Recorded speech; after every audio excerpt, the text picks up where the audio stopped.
Hello students, how are you all. तो chapter number 4 का lecture number 2 और आज इसमें हम पढ़ेंगे dielectric constant and energy stored in capacitor. ठीक है, लेक्चर नंबर 2 अभी तक जितना पढ़ा आई होप आपको समझ में आया होगा, क्योंकि ये जो हमारा चैप्टर है इतना मुश्किल भी नहीं है। हाँ, कैपेसिटेंस के मुझे कुछ क्वेश्चंस जो है वो करवाने चाहिए थे, लेकिन क्या करें, ये चल रही है हमारी क्विक रिवीजन सीरीज, तो थोड़ा फास्ट तो चलेगी चीज़ें, क्योंकि रिवीजन मुझे जल्दी से करवाना है सारे टॉपिक्स। ठीक है, तो चलिए हेडिंग डालिएगा, डाइलेक्ट्रिक कांस्टेंट। डाइलेक्ट्रिक कांस्टेंट, क्या ये चीज़ हम पहले भी पढ़ चुके हैं? जी बिल्कुल, चैप्टर नंबर 1 कूलम्ब्स लॉ में हमने पढ़ा था डाइलेक्ट्रिक कांस्टेंट। ठीक है, क्या होता है डाइलेक्ट्रिक कांस्टेंट? जो कि होता है mu R, sorry epsilon R. Epsilon R क्या है? रिलेटिव परमिटिविटी, उसे ही बोलते हैं डाइलेक्ट्रिक कांस्टेंट। ठीक है, अब चूंकि हम पिछले लेक्चर में देख चुके हैं कि electric field for both plates, conductor की पैरेलल प्लेट्स के लिए सिग्मा अपॉन में एप्सिलॉन नॉट होता है, जबकि एक सिंगल प्लेट के लिए अगर बात की जाए तो ये होता है सिग्मा अपॉन में 2 एप्सिलॉन नॉट। ठीक है, तो यहाँ से इलेक्ट्रिक फील्ड होती है सिग्मा अपॉन में एप्सिलॉन नॉट, या इसी में सिग्मा की अगर वैल्यू हम पुट करें, सिग्मा है चार्ज, सरफेस चार्ज डेंसिटी, तो ये हो जाएगा क्यू अपॉन में एप्सिलॉन नॉट इनटू में एरिया। ठीक है, तो यहाँ से हम देख पा रहे हैं कि एप्सिलॉन नॉट इसके इन्वर्सली प्रोपोर्शनल है, तो यहाँ से ये हो गई इलेक्ट्रिक फील्ड, जबकि कोई डाइलेक्ट्रिक जो दोनों कंडक्टर्स के बीच में मौजूद नहीं हो। और अगर दोनों कंडक्टर्स के बीच में हम एक डाइलेक्ट्रिक पुट कर दें तो ड्यू टू डाइलेक्ट्रिक ये हो जाएगी क्यू अपॉन में एप्सिलॉन नॉट ए इंटू में 1 अपॉन में एप्सिलॉन आर। ठीक है, तो यहाँ से हम देख सकते हैं कि electric field is inversely proportional to 1 upon में एप्सिलॉन आर। ठीक है, चलिए इसके बारे में बाद में बात करेंगे, पहले देखते हैं डाइलेक्ट्रिक कांस्टेंट। ये नोट ये देख लीजिए, यहाँ से इन दोनों इक्वेशंस को, इक्वेशन नंबर 1 मैं बोलूँ अगर, और ये अगर इक्वेशन नंबर 2 कहूँ, तो इक्वेशन 1 एंड 2 से हम लिख सकते हैं 1 अपॉन में 2 करके। तो यहाँ से देखिए ये हो जाएगा इलेक्ट्रिक फील्ड जबकि डाइलेक्ट्रिक ना हो, और इलेक्ट्रिक फील्ड जबकि डाइलेक्ट्रिक हो, तो इस कंडीशन में ये इन दोनों को इक्वेशंस को एक दूसरे से डिवाइड करेंगे तो निकल कर आएगा ओनली ये वाला एप्सिलॉन आर। ठीक है, और यही है डाइलेक्ट्रिक कांस्टेंट। तो यहाँ से हम कह सकते हैं कि dielectric constant is equal to electric field in vacuum upon में इलेक्ट्रिक फील्ड इन डाइलेक्ट्रिक। ठीक है,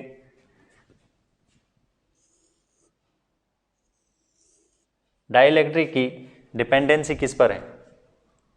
ओनली मीडियम पर, ओनली प्रॉपर्टी ऑफ मटेरियल पर। ठीक है, डिपेंड्स एप्सिलॉन आर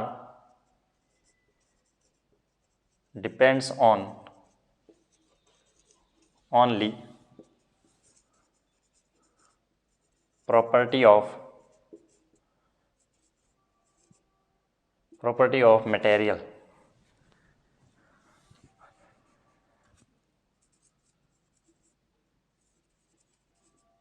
ठीक है, ये ओनली प्रॉपर्टी ऑफ मटेरियल पर डिपेंड करेगा, कोई चीज़ मेटेलिक है या कंडक्टिंग नॉन कंडक्टिंग। ठीक है, नोट कीजिएगा, नोट कर लिया। चलिए अब देखिए डाइलेक्ट्रिक के बारे में।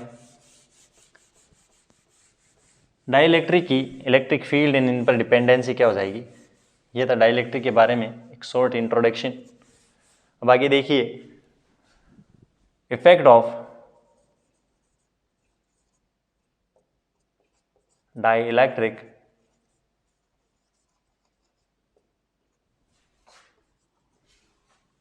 ऑन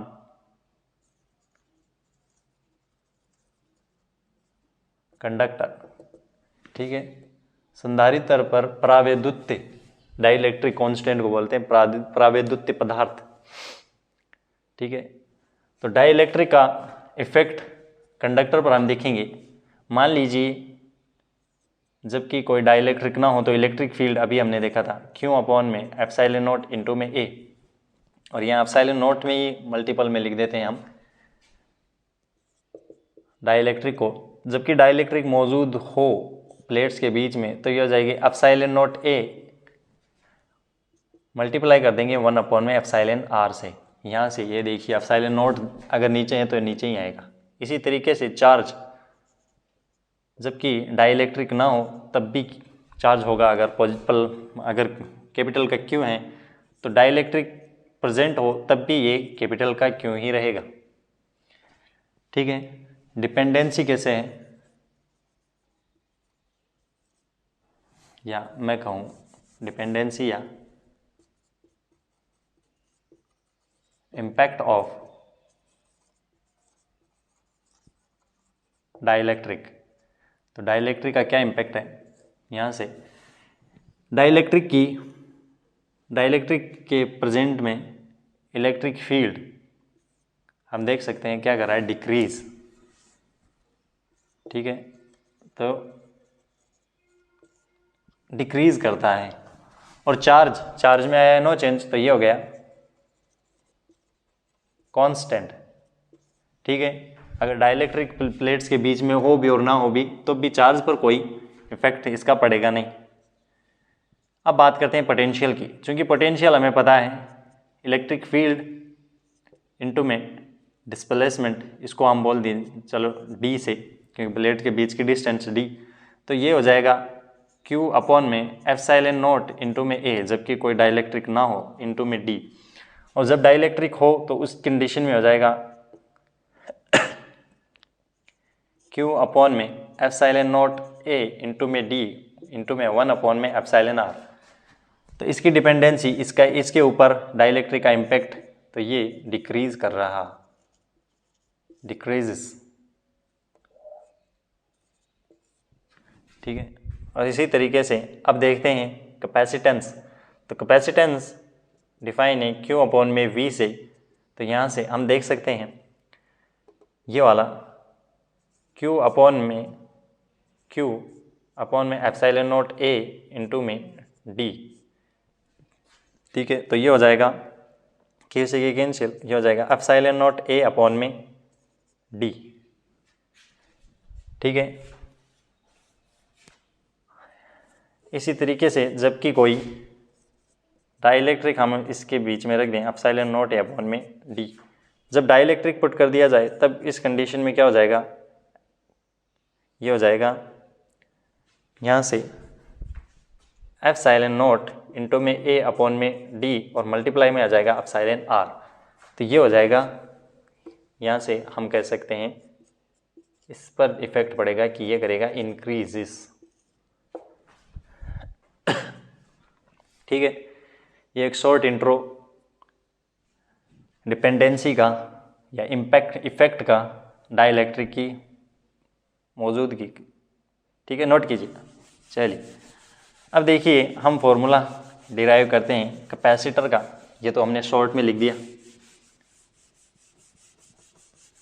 अभी देखिए कोई डाइइलेक्ट्रिक अगर इनके बीच में रखा हुआ हो तो कैसे जो है कैपेसिटेंस जो है वो इंक्रीज करेगी। मान लीजिए ये कोई पैरेलल प्लेट कैपेसिटर है हमारे पास।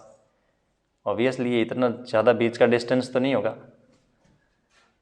लेकिन ऐसे ही मैं ले रहा हूँ। तो ये हो गया D।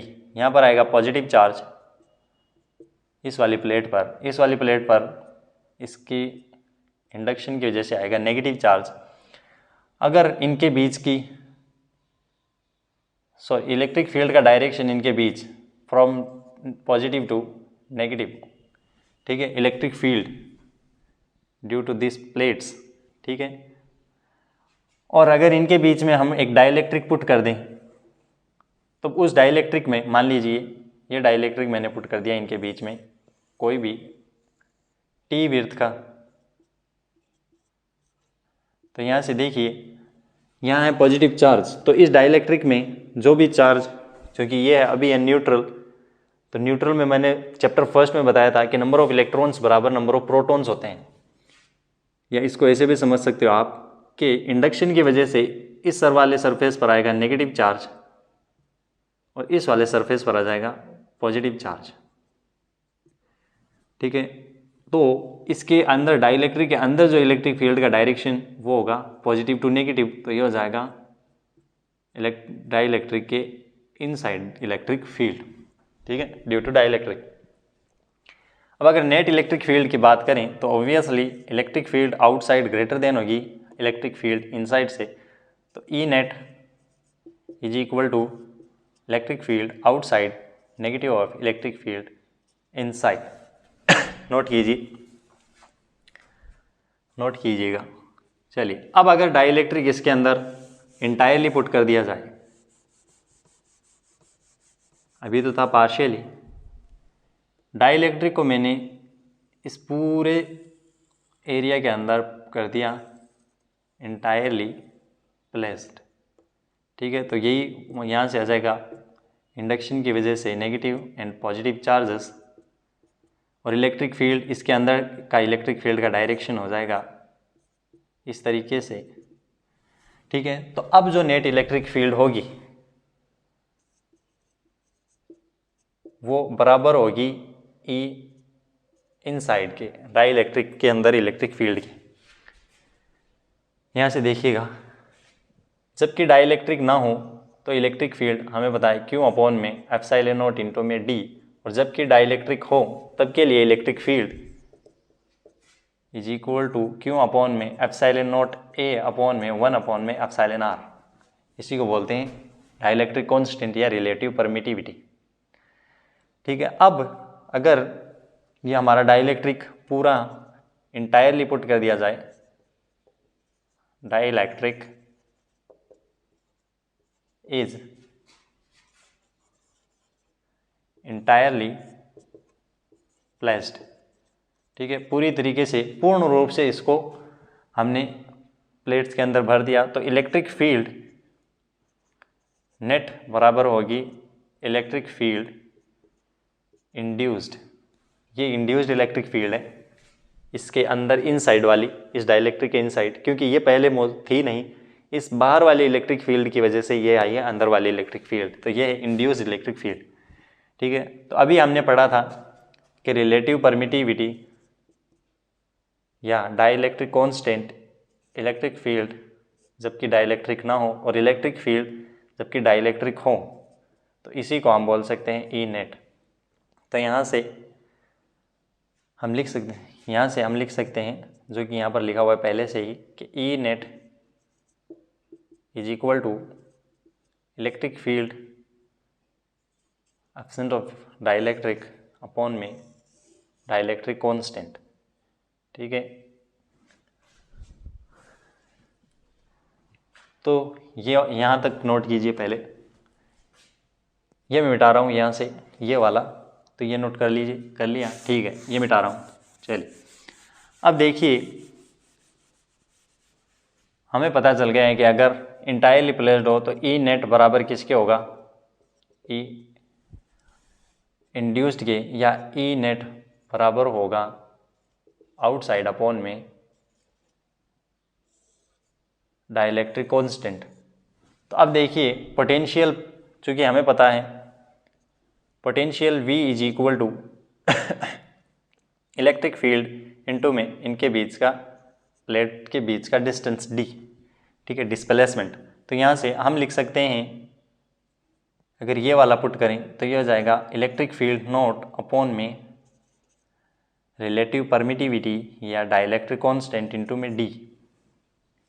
ठीक है, और ये हो जाएगा, इसकी अगर वैल्यू हम पुट करें तो यहाँ से V इज इक्वल टू, जबकि इलेक्ट्रिक पोटेंशियल जबकि डाइलेक्ट्रिक ना हो तो उस कंडीशन में हो जाएगा इलेक्ट्रिक फील्ड की ये वाली वैल्यू पुट करेंगे तो ये हो जाएगा एप्सिलॉन नॉट A इंटू में D।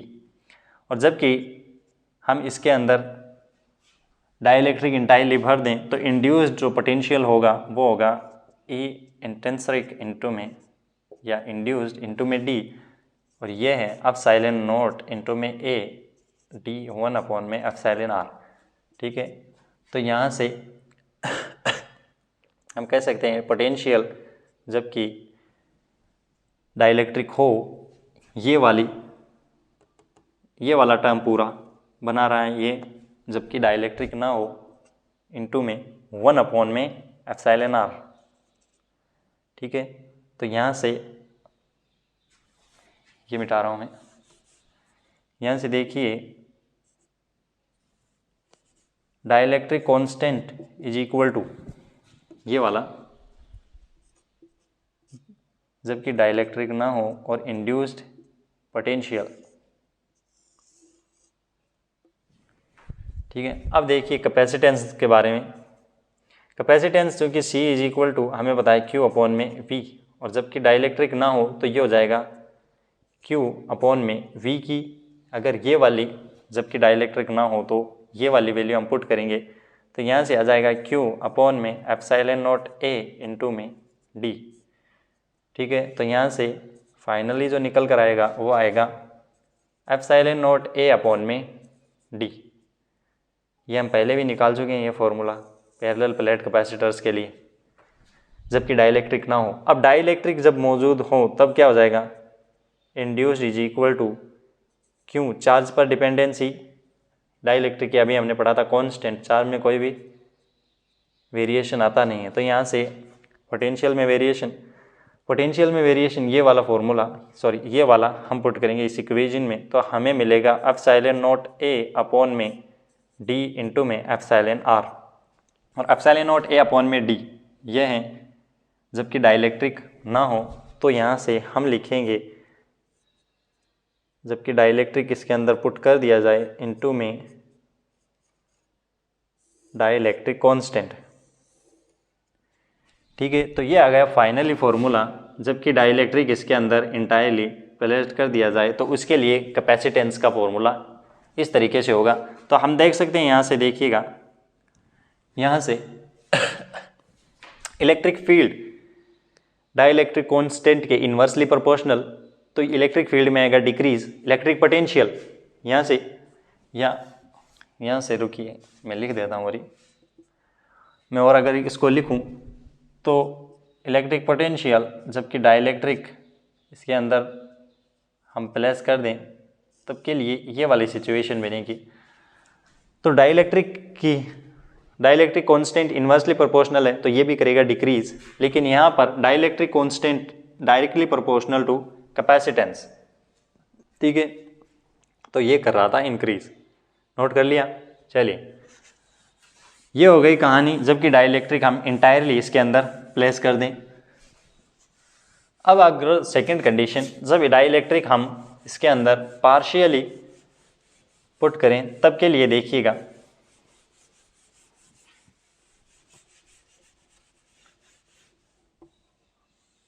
अब हम इसके अंदर डाइलेक्ट्रिक पुट करेंगे पार्शियली। ठीक है, पहला हमने देखा है कि जब हमने पुट किया है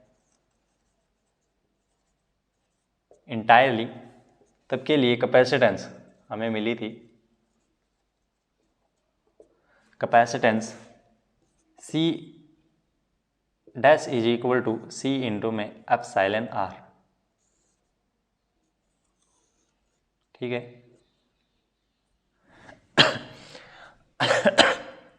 अब दूसरी कंडीशन, अब हम देखेंगे जबकि डाइलेक्ट्रिक जो है वो पार्शियली प्लेस्ड किया जाए,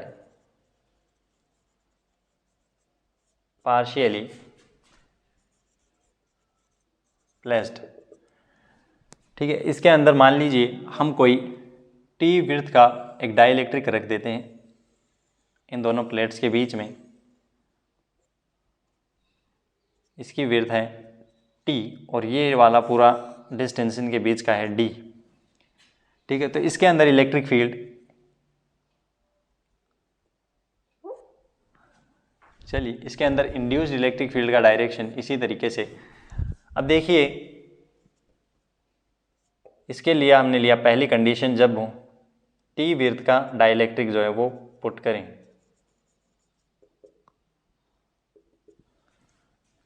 ठीक है, तो यहाँ से इलेक्ट्रिक फील्ड फर्स्ट ये वाली इलेक्ट्रिक फील्ड आउटसाइड वाली जो कि है Q अपॉन में एप्सिलॉन नॉट इंटू में A,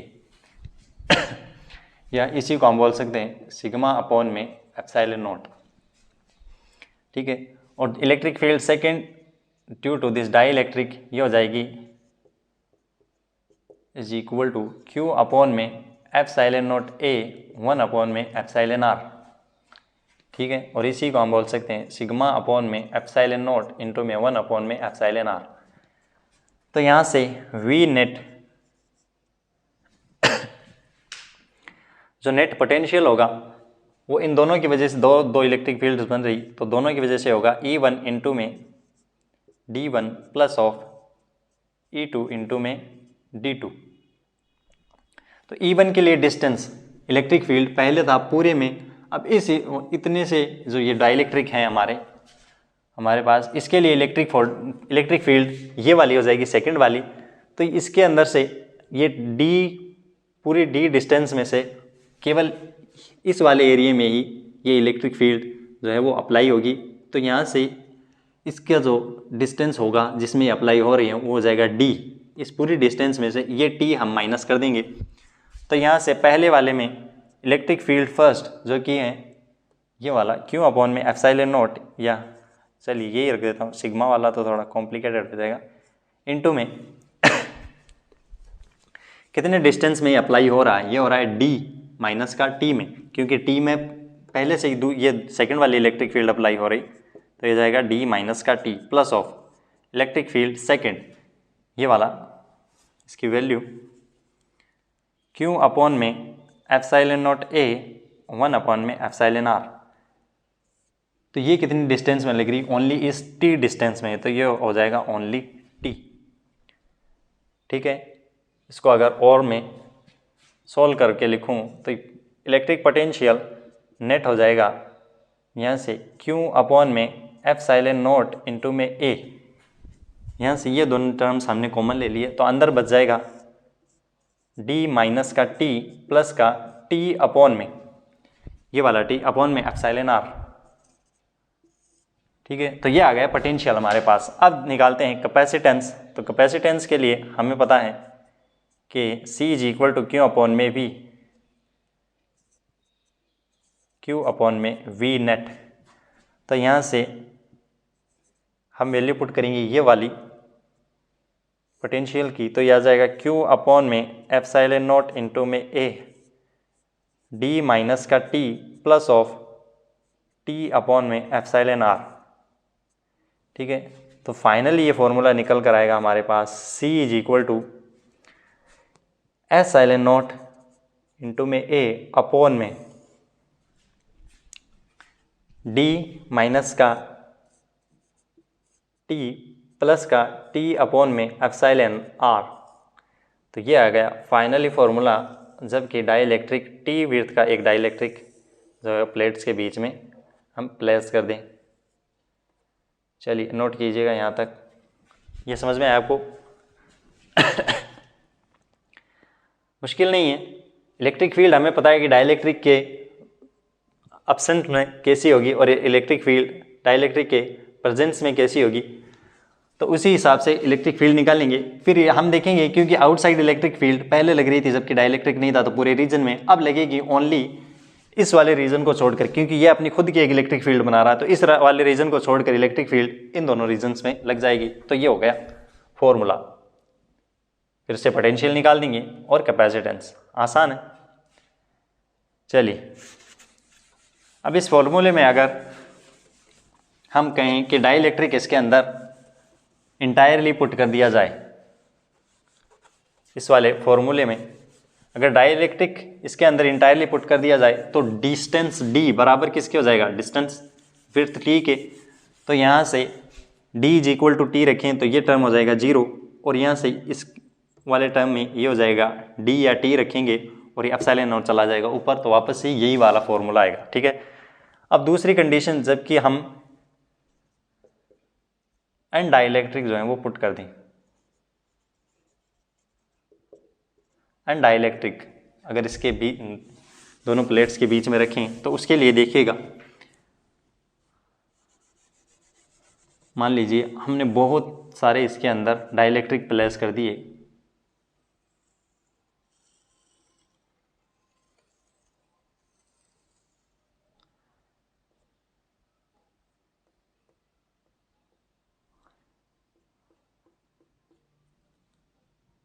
चलिए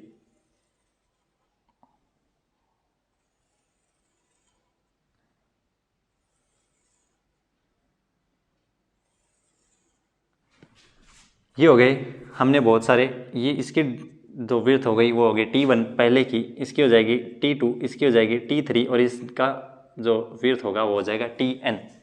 ठीक है, तो हमने इसके अंदर बहुत सारे डाइलेक्ट्रिक पुट किए। तो अब देखिएगा, तो इलेक्ट्रिक फील्ड का वही इलेक्ट्रिक फील्ड नॉट जो होगी वो हो जाएगी Q अपॉन में एप्सिलॉन नॉट इंटू में A।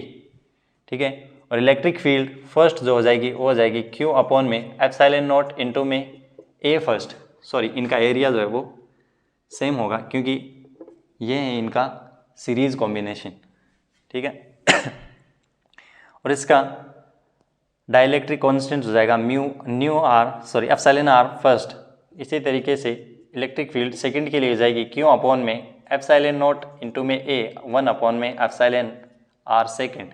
और इसी तरीके से इलेक्ट्रिक फील्ड n वे डाइलेक्ट्रिक के लिए Q अपॉन में एप्सिलॉन नॉट इंटू में A 1 अपॉन में एप्सिलॉन r, वो भी n के लिए। ठीक है, तो यहाँ से V नेट की अगर हम बात करें तो V net is equal to E naught plus का E1 प्लस का E2 प्लस का डैश डैश डैश प्लस का En। ठीक है, तो ये वाली सारी वैल्यूज़ हम यहाँ पर पुट करेंगे तो ये आ जाएगा Q अपॉन में एप्सिलॉन नॉट A, सॉरी इसके डिस्टेंस से मल्टीप्लाई करना, ये हो गया D प्लस का ये हो जाएगा T1, ये हो जाएगा T2 और ये हो जाएगा Tn। ठीक है, तो ये D नॉट। तो अब हम देखेंगे, देखिए इलेक्ट्रिक फील्ड ये आउटसाइड वाली इन डाइलेक्ट्रिक्स के अलावा इस वाले एरिया में लगेगी, तो यहाँ से इलेक्ट्रिक फील्ड इनटू में इसका डिस्टेंस जो कि अप्लाई हो रही है जिसके अंदर D माइनस का ये हो जाएगा, ये कितने रीजन में बाकी बचा है उसमें ये लगेगी, तो ये हो जाएगा D माइनस का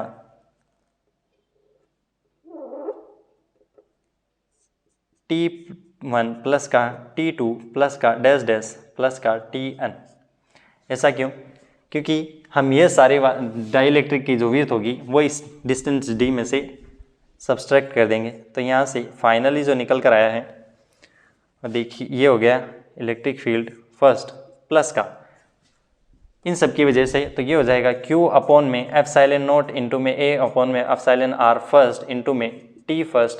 इसी तरीके से अब Q अपॉन में एप्सिलॉन नॉट A इंटू में 1 अपॉन में एप्सिलॉन r सेकेंड इंटू में T second plus dash dash dash. इसी तरीके से Q अपॉन में एप्सिलॉन नॉट A 1 अपॉन में एप्सिलॉन r n वे के लिए, n वे डाइलेक्ट्रिक के लिए, और इसी तरीके से nth विड्थ।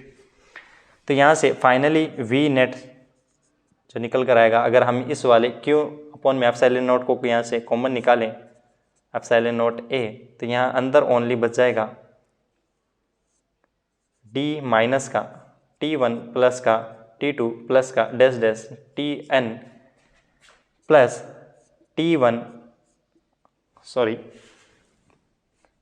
अपॉन में एप्सिलॉन r1 प्लस का T2 अपॉन में एप्सिलॉन r2 प्लस का Tn अपॉन में एप्सिलॉन rn। उसी तरीके से ये बस इसके अंदर ये थोड़े टर्म्स ज़्यादा दिख रहे हैं, बाकी कॉम्प्लिकेशन नहीं है। अगर वो आपको आता है तो ये भी आप आसानी से कर सकते हैं। ठीक है, तो अब इसको हम बनाएंगे कैपेसिटेंस के फॉर्मूले में। ये मिटा रहा हूँ ऊपर से मैं, चलिए मुश्किल नहीं है, अगर वो आपको आता है तो ये भी बहुत आसान है आपके लिए।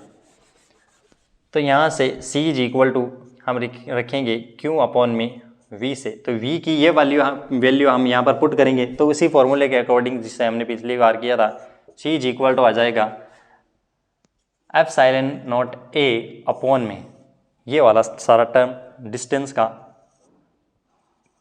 डी माइनस का T1 प्लस का T2 प्लस का Tn, ठीक है, प्लस का T1 अपॉन में एप्सिलॉन R1, T2 अपॉन में एप्सिलॉन R2 प्लस का डैश डैश Tn अपॉन में एप्सिलॉन Rn।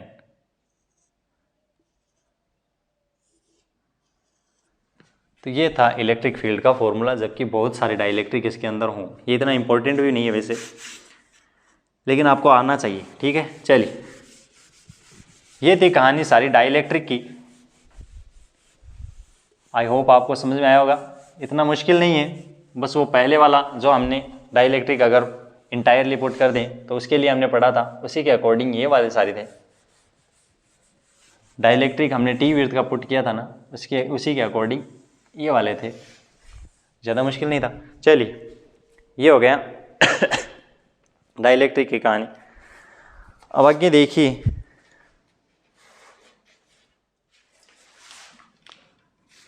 आगे कौन सा है अब, एनर्जी स्टोर्ड। अब बात करते हैं एनर्जी स्टोर्ड इन कैपेसिटर।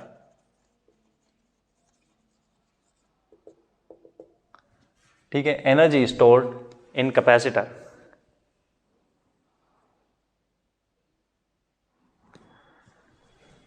संधारित्रों में संचित ऊर्जा, तो इसकी यहां से डेफिनेशन लिखी है,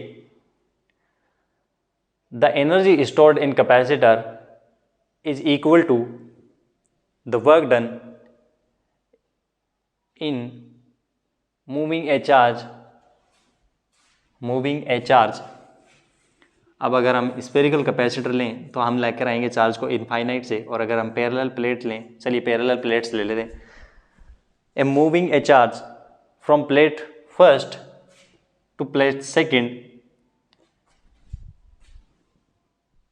ठीक है, इसके अंदर जो हम वर्क डन करेंगे चार्ज को मूव करवाने के लिए, वो बराबर होगा इलेक्ट्रिक स्टोर्ड एनर्जी के इन कैपेसिटर्स।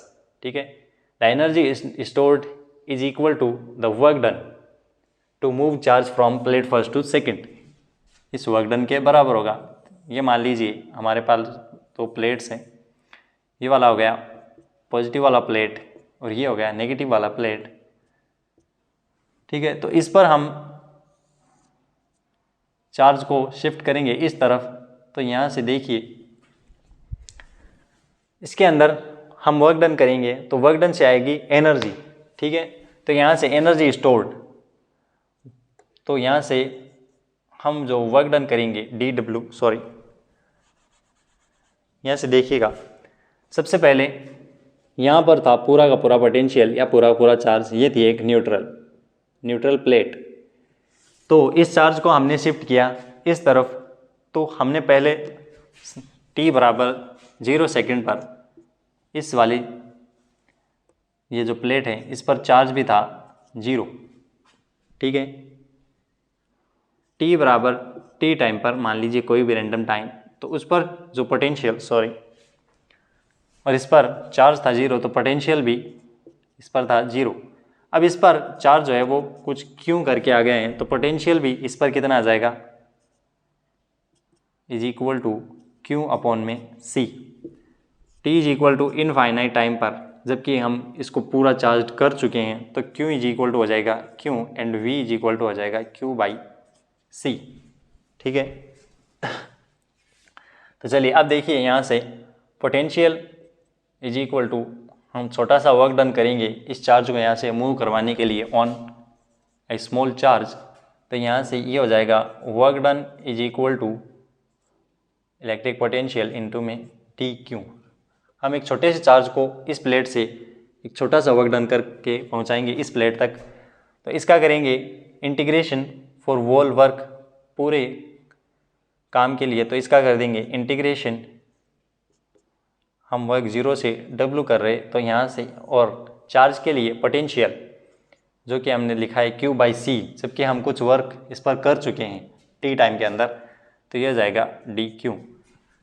इनिशियली इस पर चार्ज सेकेंड वाली प्लेट पर था 0, और फाइनली जब ये पूरा चार्ज हो चुका है तब इस पर है कैपिटल का Q। ठीक है, तो यहाँ से अब देखिए इसको अगर हम लिखें तो यहाँ से यह आ जाएगा, इसका इंटीग्रेशन हो जाएगा W इज इक्वल टू यहाँ से Q बाई सी का, तो 1 में C को निकालेंगे बाहर क्योंकि ये कॉन्स्टेंट टर्म इलेक्ट्रिक कैपेसिटेंस, इसकी डिपेंडेंसी नहीं है ना तो पोटेंशियल पर ना ही चार्ज पर। सुनने में अजीब लग रहा लेकिन यही सच है, Q DQ। ठीक है, तो इसे हम लिखेंगे 1 में C इज इक्वल टू, ये हो जाएगा इसका integration Q square by 2। Integration तो पता होगा ना आपको, नहीं बताया तब भी, ये तो बहुत हल्का इंटीग्रेशन है। आप वो इंटीग्रेशन वाला चैप्टर पढ़ लोगे तब उसके बाद आपके लिए बहुत हल्का इंटीग्रेशन हो जाएगा ये। चलिए इसमें हम लिमिट्स पुट करते हैं, तो वर्क डन यहाँ से निकल कर आएगा, work done is equal to 1 में C 1/2 1/C, यहाँ से पुट करेंगे इनकी लिमिट्स को, तो Q स्क्वायर इस वाली 0 को 0, तो यहाँ से वर्क डन फाइनली आ जाएगा हमारे पास, work done is equal to 1/2 Q square by C, और वर्क डन बराबर है पोटेंशियल एनर्जी के, तो यहाँ से पोटेंशियल एनर्जी नहीं, energy stored, energy obviously potential energy के फॉर्म में ही स्टोर होगी ना, काइनेटिक एनर्जी में तो हमने अब तक नहीं किया, और ना ही काइनेटिक एनर्जी हमें इसमें के अंदर चाहिए, हमें पूरी एनर्जी वर्क डन चाहिए पोटेंशियल एनर्जी की फॉर्म में। तो यहाँ से ये हो जाएगा 1/2 Q स्क्वायर बाई C। ठीक है, यहाँ से अगर हम Q स्क्वायर की वैल्यू पुट करें, Q is equal to C into में V, तो यहाँ से ये हो जाएगा C से C कैंसिल, C इंटू में V का स्क्वायर। ठीक है, ये तो फॉर्मूले पुट करके किया जा रहा है, असल में तो कोई भी इनमें से आप किसी भी एक को या तीनों को याद कर सकते हो, याद करने की ज़रूरत नहीं कि ये, क्योंकि ये बाकी तो हम फॉर्मूले से निकाल सकते हैं। आगे देखिएगा हम वैल्यू पुट करेंगे यहाँ पर C की अगर, तो C is equal to Q में V। ठीक है, तो ये आ जाएगा 1/2 Q में V पुट करेंगे तो एक V से एक V कैंसिल, QV। ये हो गई एनर्जी स्टोर्ड इन कैपेसिटर। ठीक है, नोट कीजिएगा। नोट कर लिया? चलिए वीडियो पॉज करके नोट कर लीजिएगा। तो मुश्किल नहीं था, बस हमें वर्क डन निकालना है, चार्ज को शिफ्ट कराने में हम कितना वर्क कर रहे हैं, तो वर्क डन वो वर्क डन ही हो जाएगा पोटेंशियल एनर्जी या एनर्जी स्टोर के बराबर। ठीक है, अब एनर्जी डेंसिटी निकालते हैं, ये वाला मिटा रहा हूं। अब बात करते हैं एनर्जी डेंसिटी की, energy stored in capacitor. Energy density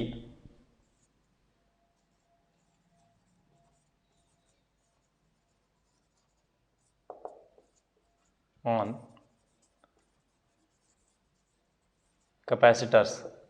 ठीक है, कैपेसिटर के ऊपर ऊर्जा घनत्व है, एनर्जी स्टोर, एनर्जी डेंसिटी ऊर्जा घनत्व।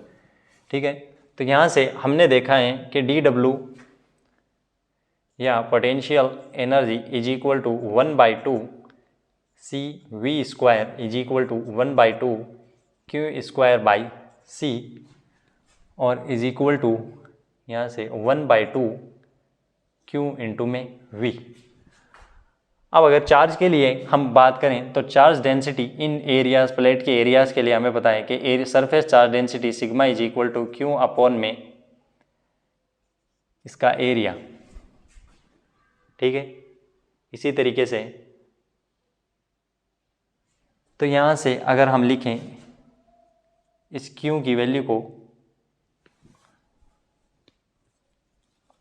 इस Q की वैल्यू को इलेक्ट्रिक फील्ड की इस वाली Q अपॉन में एप्सिलॉन नॉट, तो यहाँ पर हम पुट करें इस Q की वैल्यू को, तो Q is equal to sigma into में A। तो यहाँ से सॉरी ये क्या हो रहा है, इलेक्ट्रिक फील्ड इन प्लेट्स पर, क्योंकि हमें पता है दोनों प्लेट्स के लिए सिग्मा अपॉन में एप्सिलॉन नॉट। ठीक है, ऐसे ही है। और सिग्मा हमें पता है, sigma is equal to Q upon में एरिया। तो यहाँ पर सिग्मा की वैल्यू जब हम पुट करेंगे तो इलेक्ट्रिक फील्ड क्यू अपॉन में एप्सिलॉन नॉट इनटू में ए, जो कि हम अभी तक इलेक्ट्रिक फील्ड प्लेट्स पर पढ़ते आ रहे हैं, ये वाली इलेक्ट्रिक फील्ड है ऑन बोथ प्लेट्स। ठीक है, तो यहाँ से इस क्यू की वैल्यू को हम इलेक्ट्रिक फील्ड के फॉर्म में इस इक्वेशन में रिप्लेस करें तो यह जाएगा electric field epsilon naught into में ए। ठीक है, तो इस चार्ज की वैल्यू को इस वाली इक्वेशन में या यहाँ से इलेक्ट्रिक फील्ड वाली इस वाली वैल्यू को हम पुट करें इस वाली इक्वेशन में v के फॉर्म में, v is equal to electric field into में डिस्टेंस, तब हमारे पास निकल कर आएगी चार्ज डेंसिटी। चलिए कोई भी एक फॉर्मूले में आप पुट कर रख सकते हैं, मैं इसमें कर रहा हूँ। चलिए 1/2 c जो कि है एप्सिलॉन नॉट a अपॉन में d, प्लेट्स पर कैपेसिटेंस कितना है हम निकाल चुके हैं ना ये फॉर्मूला, इनटू में इलेक्ट्रिक फील्ड है, सॉरी पोटेंशियल का स्क्वायर हो जाएगा इलेक्ट्रिक फील्ड का स्क्वायर इनटू में इनके बीच का डिस्टेंस। ठीक है, तो यहाँ से पोटेंशियल एनर्जी या energy stored is equal to यहाँ से आ जाएगा एप्सिलॉन नॉट a d, एक d कैंसिल हो जाएगा, यहाँ से हो जाएगा इलेक्ट्रिक फील्ड का स्क्वायर इनटू में d। तो यहाँ से potential energy stored 1/2 epsilon naught into में e का स्क्वायर। ठीक है, और ये हो जाएगा एरिया इनटू में डिस्टेंस, और वॉल्यूम इज इक्वल टू होता है एरिया इनटू में विड्थ, ये बताता है वॉल्यूम को। तो यहाँ से potential energy stored is equal to 1/2 epsilon naught E का स्क्वायर इनटू में वॉल्यूम v, ये है वॉल्यूम, इसके ऊपर पोटेंशियल नहीं है, ये ध्यान रखिएगा, ये है वॉल्यूम।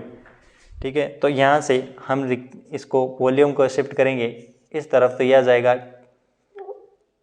u अपॉन में v is equal to 1/2 F electric field into में एप्सिलॉन नॉट। ठीक है, और यही है डेंसिटी, चार्ज डेंसिटी। ठीक है, एनर्जी डेंसिटी नोट कीजिएगा। चलिए अब मैं इस दूसरे वाले तरीके से और आपको करके बता देता हूँ। दूसरा तरीका, जब हम इसको रख रहे हैं इस क्यू स्क्वायर की वैल्यू को यहाँ से हम पुट करेंगे तो यह आ जाएगा इलेक्ट्रिक फील्ड का स्क्वायर एप्सिलॉन नॉट का स्क्वायर एरिया का स्क्वायर अपॉन में सी की वैल्यू को पुट करेंगे एप्सिलॉन नॉट ए अपॉन में डी। ठीक है, तो यहाँ से एप्सिलॉन नॉट की एक स्क्वायर एक वैल्यू यहाँ से कट जाएगी और इसकी एक वैल्यू यहाँ से कट जाएगी, तो ये बचेगा यहाँ से 1/2 इलेक्ट्रिक फील्ड का स्क्वायर एप्सिलॉन नॉट ए इंटू में डी, और वही वाला तरीका ए इंटू में डी को हम लिखेंगे वॉल्यूम। तो यहाँ से पोटेंशियल एनर्जी या energy stored is equal to epsilon naught E का स्क्वायर इंटू में वॉल्यूम वी, ये वॉल्यूम है ध्यान रखिएगा। तो यहाँ से हम लिख सकते हैं potential energy density is equal to 1/2 epsilon naught into में ई का स्क्वायर। ठीक है, ये आ गई एनर्जी डेंसिटी, नोट कीजिएगा। चलिए, ये थी बात एनर्जी डेंसिटी के बारे में। अब एक इसका लास्ट टॉपिक जो कि है चार्ज का रीडिस्ट्रीब्यूशन। ठीक है, चार्ज का रीडिस्ट्रीब्यूशन ऑफ चार्ज,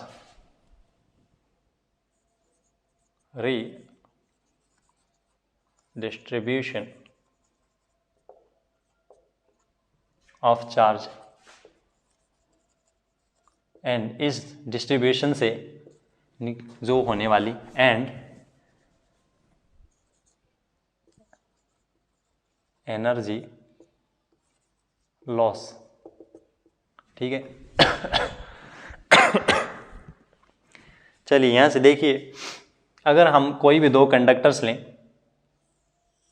ये हमारे पास दो कंडक्टर,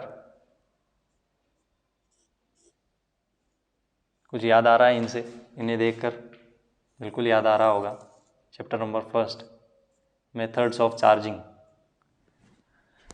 तो इसमें हमने पढ़ा था, मान लीजिए ये शुरू में दो कंडक्टर हैं कोई, जिनको हमने कोई भी नॉन कंडक्टिंग स्टैंड पर खड़ा करके रखा है। इस वाले ये वाला जो कंडक्टर है, थोड़ा और सही से मैं बना देता हूँ, चलिए आपको समझाने में आसानी होगी।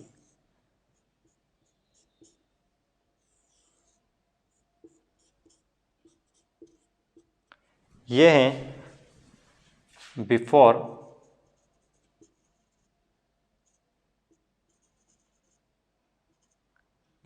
Connection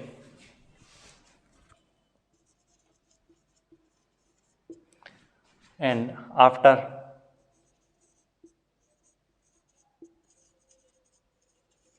connect. ठीक है, कनेक्ट करने से पहले और कनेक्ट करने के बाद की ये दोनों कहानियाँ हैं। तो मान लीजिए इस वाली ये जो पहला स्फीयर है, इस पर चार्ज है Q1, पोटेंशियल है इस पर V1, कैपेसिटेंस इसका है C1।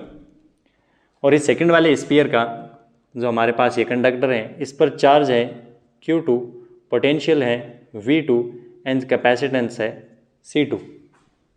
ठीक है, ये है हमारे पास कंडक्टर्स। तो चार्ज आ जाएगा इनके सरफेस पर।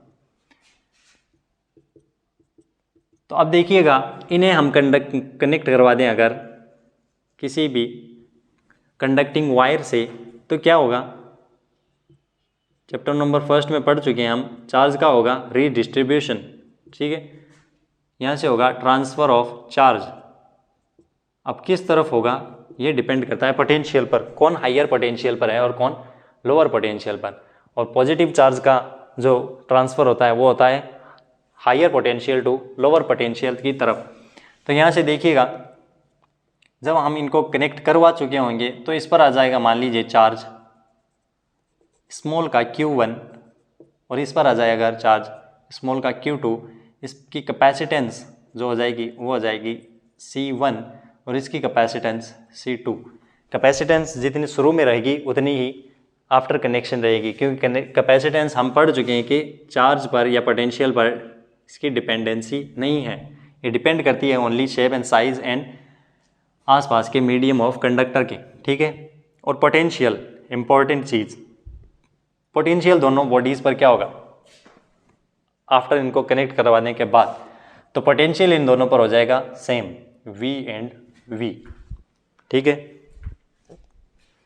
ये हम पहले भी पढ़ चुके हैं कि दोनों पर पोटेंशियल जो है वो सेम हो जाएगा। चार्ज का डिस्ट्रीब्यूशन तब तक होता रहेगा जब तक कि दोनों पर पोटेंशियल सेम ना हो जाए। ठीक है, तो इस इधर वाले डायग्राम को मैं मिटा रहा हूँ, आप बना लेना। बना लिया जी। तो अब देखिए, बिफोर कनेक्शन, बिफोर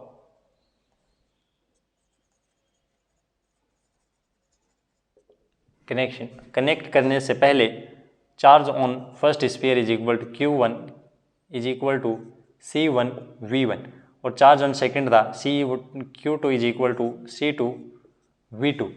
इसी तरीके से आफ्टर कनेक्शन क्या हो जाएगा, दोनों बॉडीज़ पर पोटेंशियल हो जाएगा सेम, और इस पर चार्ज हो जाएगा Q1 is equal to C1 into में V, Q2 is equal to C2 into में V। ठीक है, पोटेंशियल दोनों पर हो जाएगा सेम। अब हम बात करेंगे by law of charge conservation. Charge conservation law के अकॉर्डिंग देखिएगा, यहाँ से क्या हो जाएगा, charge before is equal to net charge, यहाँ से लिखेंगे net charge before connection is equal to net charge after connection.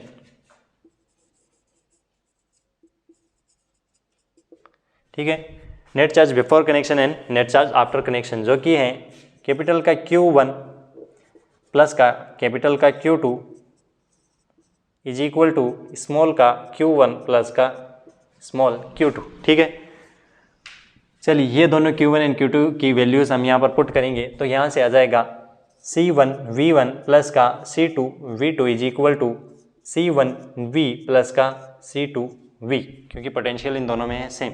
तो यहाँ से पोटेंशियल को निकालेंगे कॉमन, तो यहाँ से potential V is equal to आ जाएगा C1 V1 प्लस का C2 V2 अपॉन में C1 प्लस का C2।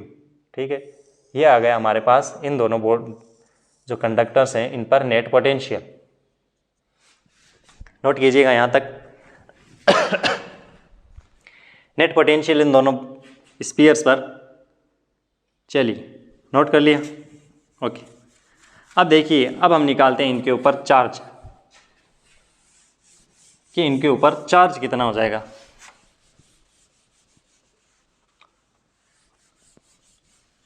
ठीक है, तो यहाँ से देखिएगा चार्ज ऑन बोथ, तो आफ्टर, पहले तो था इन पर Q1 एंड Q2, उससे तो हमें मतलब है नहीं, तो आफ्टर कनेक्शन जो चार्ज होगा वो कितना हो जाएगा, हमें पता है Q1 is equal to C1 into में V, Q2 is equal to C2 into में V। तो यहाँ से Q1 को हम लिखेंगे C1 V की वैल्यू हमारे पास कितनी आई थी, C1 V1 प्लस का C2 V2 अपॉन में C1 प्लस का C2। ठीक है, ये वैल्यू थी हमारे पास Q1 की। इसी तरीके से Q2 की वैल्यू, चार्ज सेकंड की वैल्यू आई थी C2 is equal to C2 into में C1 V1 प्लस का C2 V2 अपॉन में C1 प्लस का C2। ठीक है, ये मान लीजिए इक्वेशन नंबर अगर हम रखें सेकंड, ये हो जाएगी इक्वेशन नंबर थर्ड। तो इक्वेशन थर्ड अपॉन में सेकंड अगर हम करें तो यहाँ से देखिए क्या निकलेगा, करके देखिए। थर्ड अपॉन में सेकंड, तो यहाँ से आ जाएगा Q2 अपॉन में Q1 is equal to C1 plus का C2, C1 प्लस का C2 हो जाएंगे कैंसिल आउट, और यहाँ से क्या बच जाएगा ओनली, ये है C1 V1 C2 V2, ये दोनों, ये पूरा का पूरा टर्म हो जाएगा कैंसिल। तो बचेगा ओनली यहाँ से Q2 अपॉन में Q1 इज इक्वल टू, यहाँ से बच जाएगा ओनली C2 अपॉन में C1, या यहाँ से भी हम देख सकते हैं इन दोनों को अगर हम मल्टीप्लाई करवाएं तो पोटेंशियल हो जाएगा कैंसिल आउट, तो ओनली बच जाएगा ये। ठीक है, और कैपेसिटेंस इन स्पीयर्स के लिए हम कैपेसिटेंस पढ़ चुके हैं, कितनी होती है कैपेसिटेंस फॉर स्पीयर्स, तो C1 इज इक्वल टू कितना हो जाएगा R/K, या हम लिखें इसको 4πε0 R1। इसी तरीके से दूसरे वाले स्पीयर्स की कैपेसिटेंस हो जाएगी 4πε0 इंटू में R2। ठीक है, C1 एंड C2 की वैल्यू अगर हम इक्वेशन में पुट करें तो यहाँ से निकल कर आएगा चार्ज ऑन फर्स्ट अपॉन में charge on second after connection is equal to radius of second upon में रेडियस ऑफ फर्स्ट। ये आ गया हमारे पास फॉर्मूला। ठीक है, तो कौन सा स्फीयर कितना चार्ज खाएगा इन दोनों में से, किस पर कितना चार्ज होगा, ये डिपेंड करेगा इनकी रेडियस पर। तो यहां से हम निकाल सकते हैं इन पर चार्ज। ठीक है, और नेट पोटेंशियल का फॉर्मूला हमारे पास आ ही चुका था। Net potential V is equal to C1 V1 plus का C2 V2 अपॉन में C1 प्लस का C2। तो ये दो इम्पोर्टेंट फॉर्मूलाज हमारे पास निकल कर आए, नोट कीजिएगा यहाँ तक। चलिए, ये तो था चार्ज का डिस्ट्रीब्यूशन। तो चार्ज का डिस्ट्रीब्यूशन समझ में आया आपको। चार्ज का डिस्ट्रीब्यूशन किस पर डिपेंड करेगा, इनकी रेडियस पर। जी बिल्कुल, जिसकी जितनी ज़्यादा बड़ी रेडियस, जिसका जितना बड़ा ज़्यादा डायमेंशन, वो उतना ही ज़्यादा चार्ज खाएगा, और पोटेंशियल इन दोनों पर होगा सेम। चलिए अब बात करते हैं एनर्जी लॉस की। तो एनर्जी लॉस कितना हो जाएगा, यहाँ से energy loss energy loss is equal to energy before connection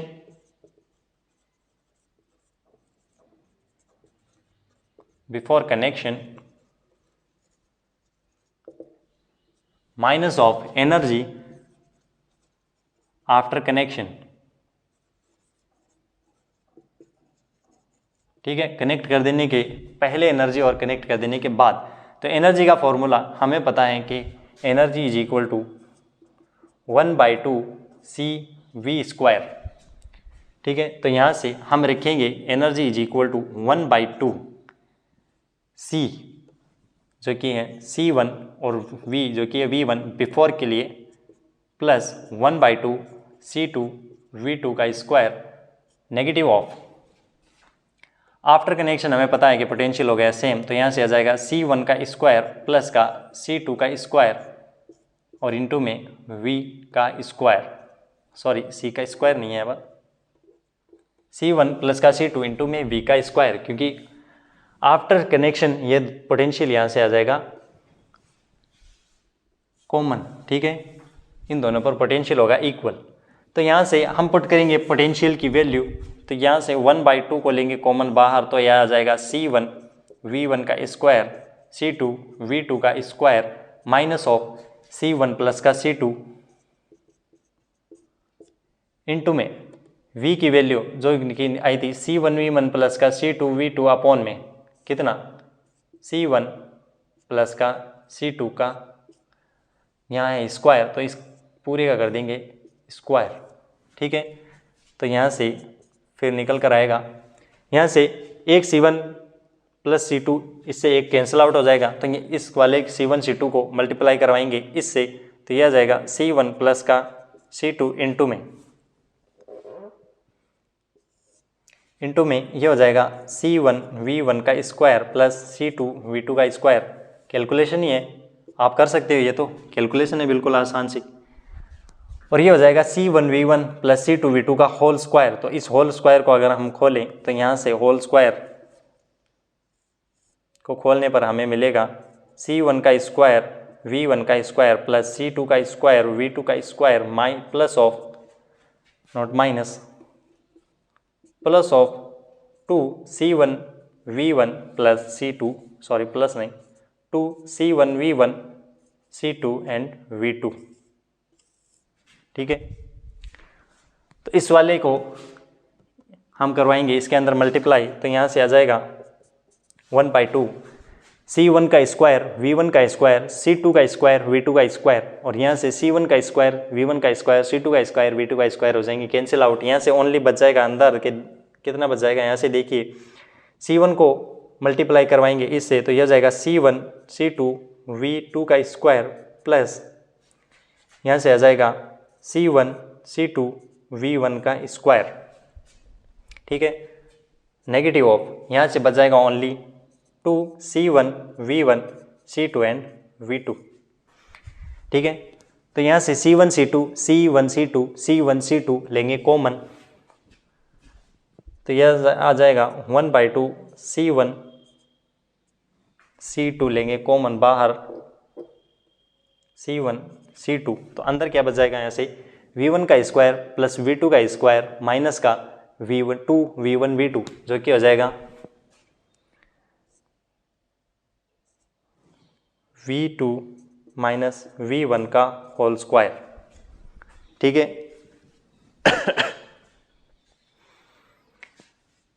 तो यहाँ से जो फाइनली जो वैल्यू निकल कर आएगी वो कितनी होगी, मैं बता देता हूँ आपको। फाइनल वैल्यू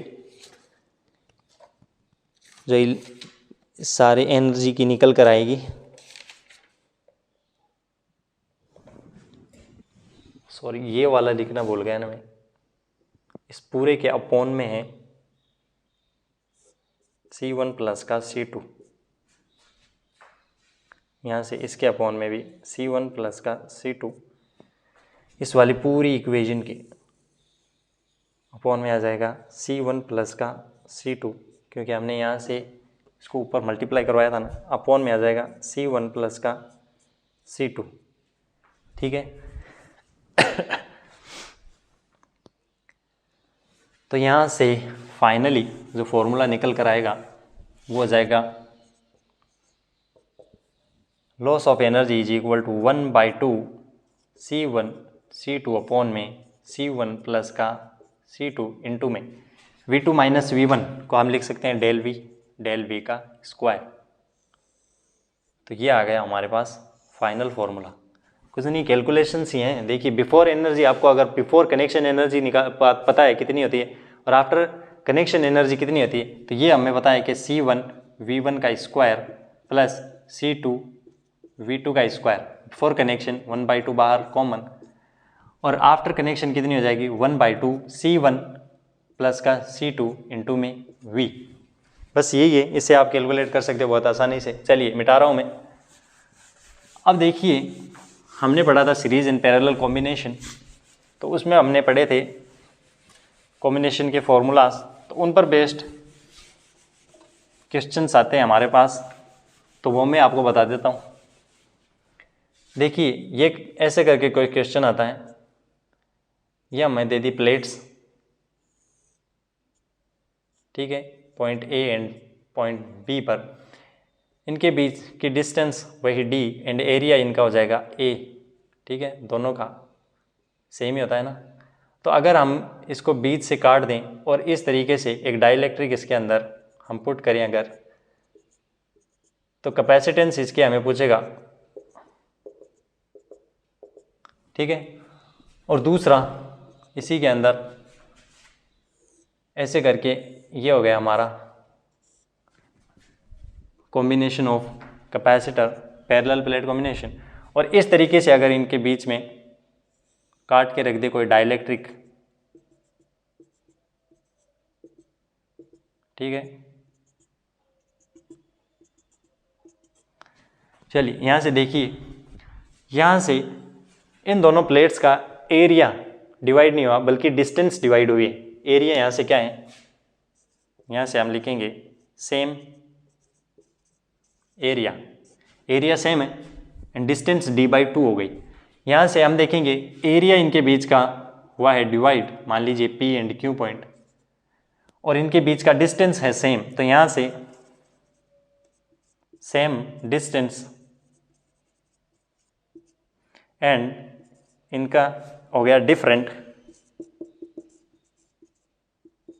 डिफरेंट एरिया, ठीक है। एरिया डिवाइड हुआ है यहाँ से, और यहाँ से एरिया सेम था। जब एरिया सेम हो तो वहाँ पर होगा सीरीज कॉम्बिनेशन,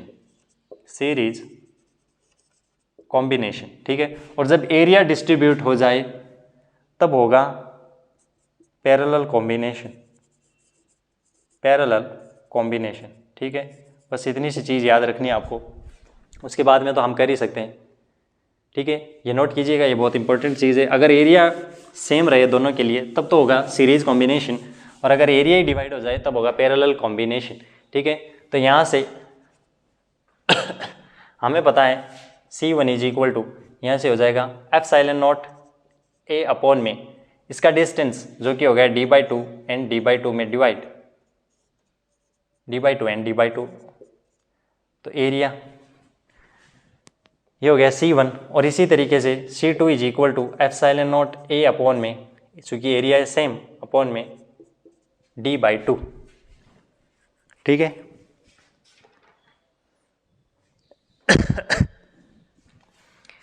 अब यहाँ से देखिए हमें पता है कि सीरीज कॉम्बिनेशन के लिए 1 अपॉन में C1 प्लस 1 अपॉन में C2 होता है। तो यहाँ से हम रखेंगे इन दोनों वैल्यूज़ को, तो ये हो जाएगा d/2 ε0 A प्लस का ये वाली वैल्यू d/2 ε0 इंटू में A, ठीक है। तो ये हो जाएगा यहाँ से 2 d/2 ε0 इंटू में A, तो ये हो जाएगा d अपॉन में ε0 इंटू में A। सॉरी, रियली सॉरी, इनका डाइलेक्ट्रिक रखना भूल गया, ε1 mu naught r1 n, sorry εr1 and εr2, dielectric भी तो होगा नहीं इसका, εr1 and εr2, r1 and εr2।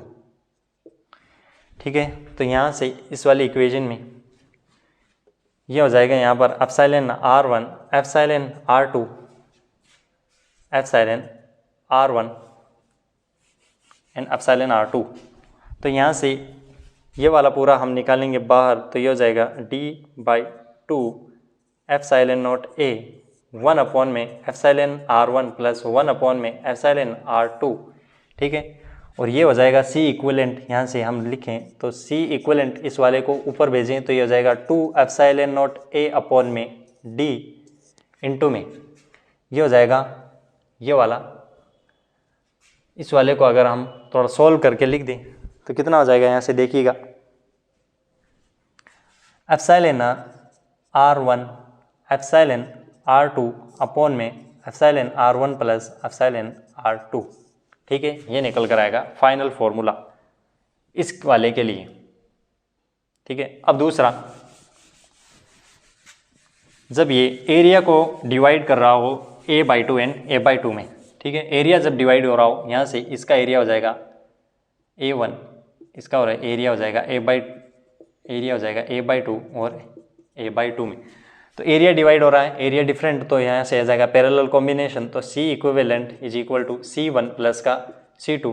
तो यहाँ से हम लिख सकते हैं एप्सिलॉन नॉट A अपॉन में D इंटू में epsilon R1 epsilon naught A upon में D, क्योंकि डिस्टेंस है दोनों का सेम।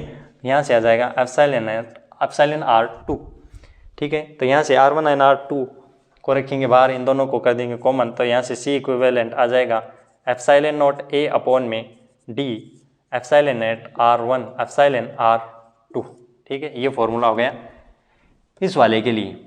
आसान है, बस मेन तो यही पता करना है कि सीरीज कॉम्बिनेशन है या पैरेलल। ठीक है। और इसी में एक और थोड़ा डिफरेंट करके हमारे पास आते हैं कॉम्बिनेशन में। ये हमें दे दिए प्लेट्स, ठीक है, ऐसे करके, और हमें पूछ रहा है अब इक्विवेलेंट कैपेसिटेंस इनका।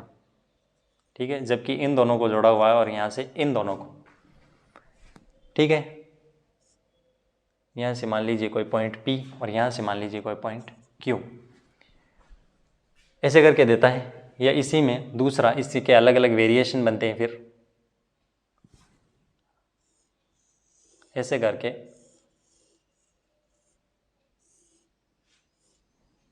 ये हो जाएगा पॉइंट P एंड ये हो जाएगा पॉइंट Q। ठीक है। तो इसके अंदर इसको सॉल्व करने का तरीका क्या है, किसी एक को हायर पोटेंशियल मान लीजिए V पर और किसी एक को लोअर पोटेंशियल 0 पर मानेंगे। ठीक है, जहाँ तक इसका कनेक्शन होगा वहाँ पर हम पोटेंशियल इनका रख देंगे। तो यहाँ से देखिए इस पर है V, तो ये यहाँ ज़रा, तो यहाँ पर पोटेंशियल कितना हो जाएगा V, और यहाँ पर भी पोटेंशियल हो जाएगा V। ठीक है, और यहाँ पर पोटेंशियल 0, तो यहाँ पर इस वाली पोजीशन पर भी हो जाएगा पोटेंशियल 0, इस वाली पोजीशन पर भी हो जाएगा पोटेंशियल 0। अब अगर इनके बीच का, सभी के बीच का डिस्टेंस D हो, ठीक है, तो ये कैसा कॉम्बिनेशन बन रहा, कितने कैपेसिटर यहाँ से बन रहे, 1 2 एंड 3, यहाँ से बन रहा कैपेसिटर नंबर फर्स्ट, ये हो जाएगा कैपेसिटर नंबर सेकंड, और ये हो जाएगा कैपेसिटर नंबर थर्ड, क्योंकि इनके बीच में सबके बीच में है potential difference V and 0, 0 and V and 0। तो यहाँ से बन जाएंगे 3 capacitance C equivalent is equal to 3 epsilon naught A upon में D। ठीक है, अब इसके अंदर देखिए वही तरीका, एक को मान लेते हैं हायर पोटेंशियल पर, एक को मान लेते हैं लोअर पर। तो यहाँ से रखेंगे V यहाँ जाएगा 0 0, यहाँ पर भी बन रहे हैं इनके बीच का अगर डिस्टेंस D हो तो बन रहे 3 कैपेसिटर, तो यहाँ से 3 एप्सिलॉन नॉट A अपॉन में D। ठीक है, ये अगला क्वेश्चन आप करके बताएंगे। अगला क्वेश्चन ये रहा आपकी स्क्रीन पर, देखिए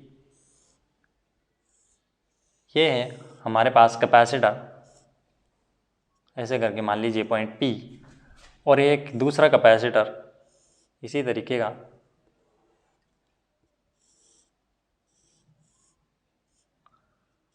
पॉइंट Q पर।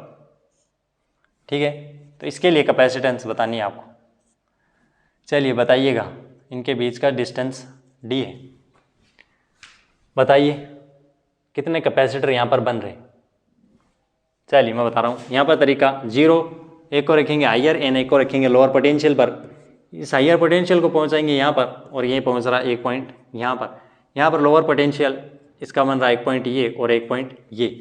तो कितने कैपेसिटर बन रहे, पोटेंशियल डिफरेंस कैपेसिटर के बीच में होना जरूरी है। तो यहाँ तो पोटेंशियल डिफरेंस बन रहा V एंड 0, ठीक है। यहाँ पर क्या पोटेंशियल डिफरेंस बन रहा है जी, नहीं, पोटेंशियल डिफरेंस नहीं है तो वर्क डन नहीं होगा, चार्ज का डिस्ट्रीब्यूशन नहीं होगा और यहाँ पर कोई भी कैपेसिटेंस आएगी नहीं, ठीक है, क्योंकि हमें पता है कि capacitance C is inversely proportional to del V, ठीक है। तो पोटेंशियल डिफरेंस अगर 0 है तो कैपेसिटेंस भी हो जाएगी 0। तो ये कैपेसिटर नहीं बनेगा और ये हो जाएगा, इनके बीच का पोटेंशियल डिफरेंस बन रहा है तो यहाँ पर बन जाएंगे C equivalent is equal to कितने बन जाएंगे 2 कैपेसिटर एप्सिलॉन नॉट अपॉन में D, ठीक है। इसको अगर मैं सॉल्व करके लिखूँ तो बनेंगे 2 कैपेसिटर, एक ऐसे करके और एक ऐसे करके, ये हो जाएगी ओनली बीच में एक लाइन, ठीक है। चलिए तो ये हो गए हमारे इलेक्ट्रिक कैपेसिटेंस, इलेक्ट्रिक कैपेसिटर का चैप्टर समाप्त यहाँ पर। अब हम चैप्टर नंबर 5 स्टार्ट करेंगे।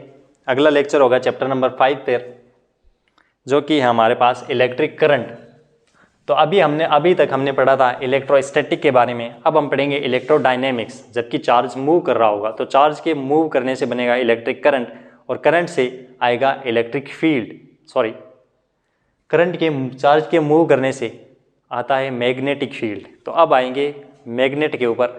तो अब सारी कहानी इलेक्ट्रिक एंड अभी तक चल रही थी इलेक्ट्रिक फील्ड में, अब आएगी मैग्नेटिक फील्ड में। तो आई होप इस वाले चैप्टर में, इस वाले लेक्चर नंबर 2 में आपको इलेक्ट्रिक फील्ड, इलेक्ट्रिक कैपेसिटेंस के सारे जो भी हमने फॉर्मूलाज बताए आपको समझ में आए होंगे।